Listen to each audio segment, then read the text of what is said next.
नमस्कार, ये आकाशवाणी है। अभी आप मनोज कुमार शर्मा से समाचार सुनेंगे।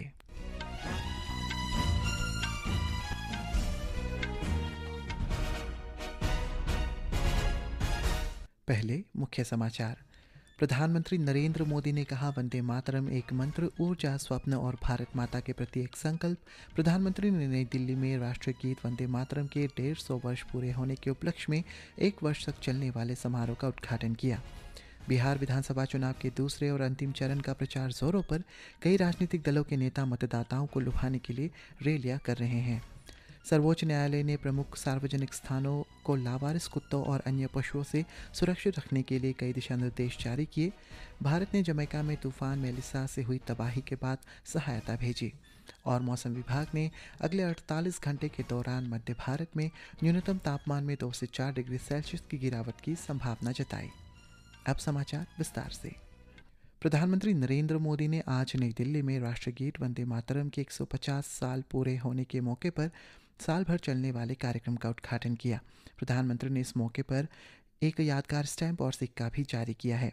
उन्होंने वंदे मातरम 150.in पोर्टल का भी लॉन्च किया है, जहां नागरिक राष्ट्रीय गीत गाते हुए अपने वीडियो अपलोड कर सकते हैं और सर्टिफिकेट पा सकते हैं। देश की राजधानी में इंदिरा गांधी इंडोर स्टेडियम में कार्यक्रम को संबोधित करते हुए प्रधानमंत्री ने कहा कि वंदे मातरम एक मंत्र है, एक ऊर्जा है, एक सपना है और एक संकल्प है। वंदे मातरम एक शब्द, एक मंत्र है, एक ऊर्जा है, एक स्वप्न है, एक संकल्प है। वंदे मातरम ये एक शब्द हमें इतिहास में ले जाता है। ये हमारे वर्तमान को आत्मविश्वास से भर देता है और हमारे भविष्य को ये नया हौसला देता है कि ऐसा कोई संकल्प नहीं जिसकी सिद्धि न हो सके, ऐसा कोई लक्ष्य नहीं जो हम भारतवासी पा न सके। राष्ट्रपति द्रौपदी मुर्मू और उपराष्ट्रपति सीपी राधाकृष्णन ने भी राष्ट्रीय गीत वंदे मातरम की 150वीं वर्षगांठ के उपलक्ष्य में इसका स्मरण किया। सोशल मीडिया पोस्ट में राष्ट्रपति ने लिखा है कि आज भी ये गीत लोगों को एक सूत्र में बांधा आया है और आगे भी बांधे रखेगा। उपराष्ट्रपति ने वंदे मातरम को एक ऐसा शाश्वत गान बताया है जिसने राष्ट्रवाद की भावना को जागृत किया है। वंदे मातरम की रचना बंकिम चंद्र चटर्जी ने अक्षय नवमी 7 नवंबर 1875 को की थी। यह पहली बार साहित्यिक पत्रिका बंगदर्शन में उनके उपन्यास आनंद मठ में एक भाग के रूप में प्रकाशित हुआ था। संस्कृति और पर्यटन मंत्री गजेंद्र सिंह शेखावत ने कहा है कि राष्ट्रगीत वंदे मातरम की 150वीं वर्षगांठ के उपलक्ष्य में संस्कृति मंत्रालय साल भर कई कार्यक्रमों का आयोजन करेगा। आकाशवाणी समाचार के साथ विशेष साक्षात्कार में उन्होंने कहा है कि वंदे मातरम स्वतंत्रता संग्राम के दौरान भारत की आवाज़ बना और अब 2047 तक विकसित भारत की परिकल्पना को पूरा करने के प्रत्येक नागरिक को प्रेरित करता रहेगा।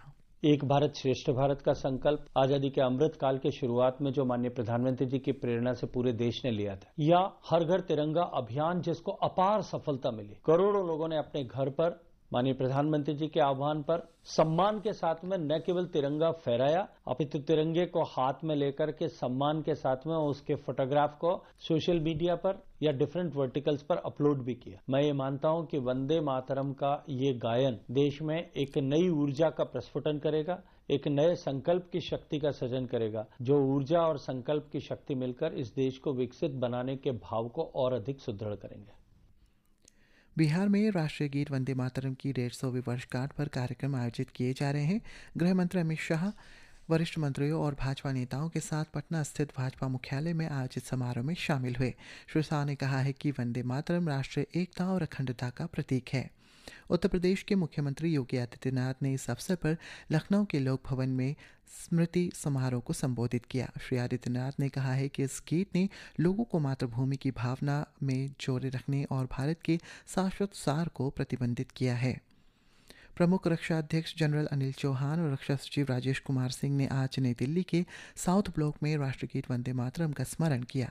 रक्षा मंत्रालय ने सोशल मीडिया पोस्ट में बताया है कि समारोह की शुरुआत बंकिम चंद्र चट्टोपाध्याय के अमर गीतों का स्मरण करते हुए वंदे मातरम के सामूहिक गायन से हुई।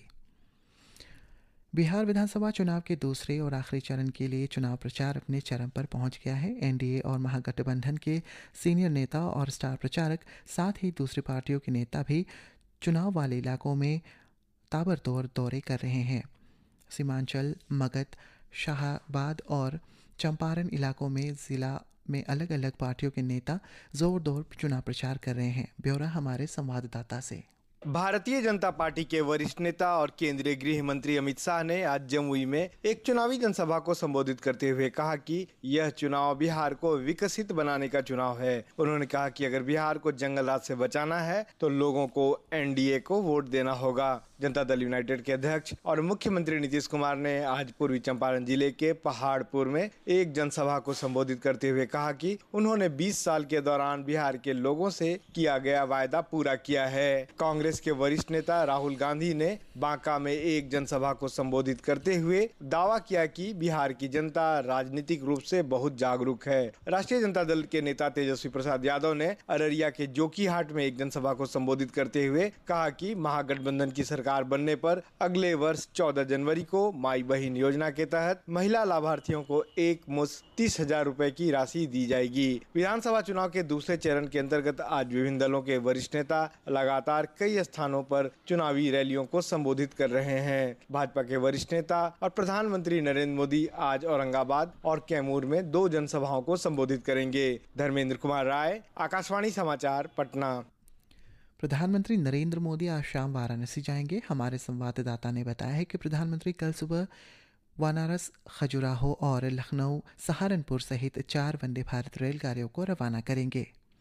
सर्वोच्च न्यायालय ने लावारिस कुत्तों के बढ़ते खतरे से सार्वजनिक स्थानों को सुरक्षित रखने और राजमार्गों से लावारिस मवेशियों एवं अन्य पशुओं को हटाने के लिए आज कई दिशा निर्देश जारी किए हैं। न्यायालय ने प्रत्येक शैक्षिक संस्थान, अस्पताल, सार्वजनिक खेल परिसर, बस स्टैंड और रेलवे स्टेशनों पर लावारिस कुत्तों के प्रवेश को रोकने के लिए उपयुक्त तरीके से बाड़ लगाने के निर्देश दिए हैं। न्यायालय ने पशु जन्म नियंत्रण नियम 2023 के अंतर्गत स्थानीय नगर निकायों से ऐसे जगहों से पशुओं को नियमित रूप से उठाकर आवश्यक टीकाकरण और नसबंदी के बाद निर्धारित आश्रय स्थलों पर भेजने को कहा है। शीर्ष न्यायालय ने कहा है कि सभी राज्यों और केंद्र शासित प्रदेशों के मुख्य सचिव इसका कड़ाई से पालन सुनिश्चित करवाएं, अन्यथा ये अधिकारी इसके लिए व्यक्तिगत रूप से जिम्मेदार होंगे। सर्वोच्च न्यायालय को इन दिशा निर्देशों के कार्यान्वयन को लेकर उठाए गए कदमों के बारे में 8 सप्ताह के भीतर अनुपालन स्थिति रिपोर्ट सौंपी जाएगी। समाचार कक्ष से जया भारती। भारत ने जमैका को तूफान मेलिसा से हुई तबाही से निपटने के लिए सहायता पहुंचाई है। जमैका स्थित भारतीय उच्चायोग ने सोशल मीडिया पोस्ट में बताया है कि कल भारतीय वायुसेना के एक विमान के माध्यम से लगभग 20 टन सहायता और आपदा राहत की एक खेप वहां भेजी गई है।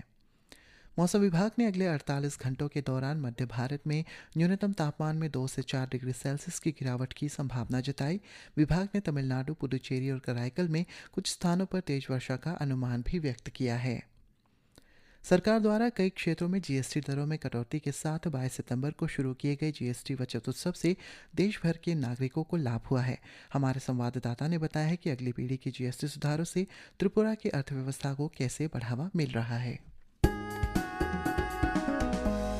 नए जीएसटी सुधारों से त्रिपुरा के ग्रामीण कारीगरों, किसानों और लघु स्तरीय प्रसंस्करणकर्ताओं को बड़ी मजबूती मिली है। राज्य के प्रमुख क्षेत्रों में करों में कटौती से स्थानीय उत्पाद किफायती और प्रतिस्पर्धी बने हैं। पैकेज्ड और इंस्टेंट चाय पर जीएसटी को 18% से घटाकर 5% कर दिया गया है, जिससे राज्य के चाय उद्योग को काफी लाभ मिला है। इसके साथ ही हथकरघा वस्त्र क्षेत्र में 2,500 रुपए तक के सिले हुए परिधानों पर अब 5% जीएसटी लगने से 1 लाख से अधिक बुनकर परिवारों को राहत मिली है। इससे राज्य के रेशम के धागों से बने उत्पाद भी अब और किफायती हुए हैं। साथ ही क्वीन पाइनएप्पल जूस और अन्य फलों के रसों पर भी जीएसटी को 12% से घटाकर 5% कर दिया गया है, जिससे फल आधारित और कृषि प्रसंस्करण उद्योग में निवेश को बढ़ावा मिला है। नए जीएसटी सुधारों का उद्देश्य ग्रामीण अर्थव्यवस्था को मजबूत करना, कारीगरों और किसानों का उत्थान करना और भारत के पूर्वोत्तर में एक प्रमुख विकास केंद्र के रूप में त्रिपुरा का स्थान